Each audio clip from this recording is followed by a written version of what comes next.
Welcome to my Tamil recipes channel. Tamil recipes சேனலை subscribe பண்ணாதவங்க subscribe பண்ணுங்க and மறக்காம பெல் பட்டனை கிளிக் பண்ணுங்க. ஓகே, இன்னைக்கு என்ன ரெசிபின்னு பாப்போமா?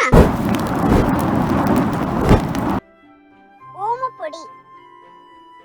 செய்ய தேவையான பொருட்கள்: கடலை மாவு 1 கப், அரிசி மாவு 1/4 கப், ஓமம் 2 டேபிள் ஸ்பூன், எண்ணெய் தேவையான அளவு, உப்பு தேவையான அளவு.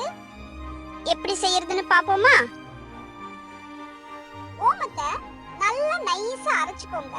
அரைச்சு எடுத்து அது கூட தண்ணி சேர்த்து கரைச்சு வடிகட்டி அந்த தண்ணி எடுத்து வச்சுக்கோங்க.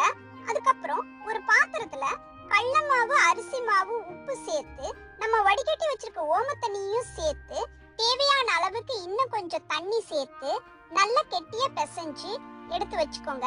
அதுக்கப்புறம் ஒரு பேன் அடுப்புல வச்சு அதுல டீப் ஃப்ரை பண்றதுக்கு தேவையான அளவுக்கு எண்ணெய் ஊத்தி, எண்ணெய் காஞ்சதும் நம்ம பிசைஞ்சு வச்சிருக்க மாவை ஓமப்பொடி அச்சுல போட்டு காஞ்ச எண்ணெயில பிழிஞ்சு நல்ல கோல்டன் பிரவுனுக்கு பொரிச்சு எடுத்தோம்னா நம்ம சூப்பரான ஓமப்பொடி ரெடி. இந்த ரெசிபி உங்களுக்கு பிடிச்சிருக்கும்னு நம்புறேன். பாய் சொல்றதுக்கு முன்னாடி நம்ம தோஸ்து உங்களுக்கு ஒரு கிச்சன் டிப் சொல்றதுக்கு தயாரா இருக்கிறாரு. கேக்குறீங்களா? எல்லாருக்கும் வணக்கம்.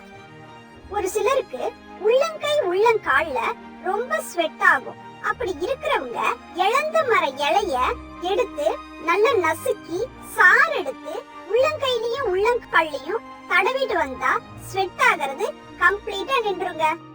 தேங்க்ஸ் ஃபார் வாட்சிங் திஸ் வீடியோ ஃப்ரெண்ட்ஸ். நாளைக்கு இன்னொரு ரெசிபியோட உங்களை சந்திக்கிறேன். ரெசிபியை உங்கள் இமேஜினேஷனுக்கு தகுந்த மாதிரி வேரியேஷன்ஸோட ட்ரை பண்ணி பாருங்க.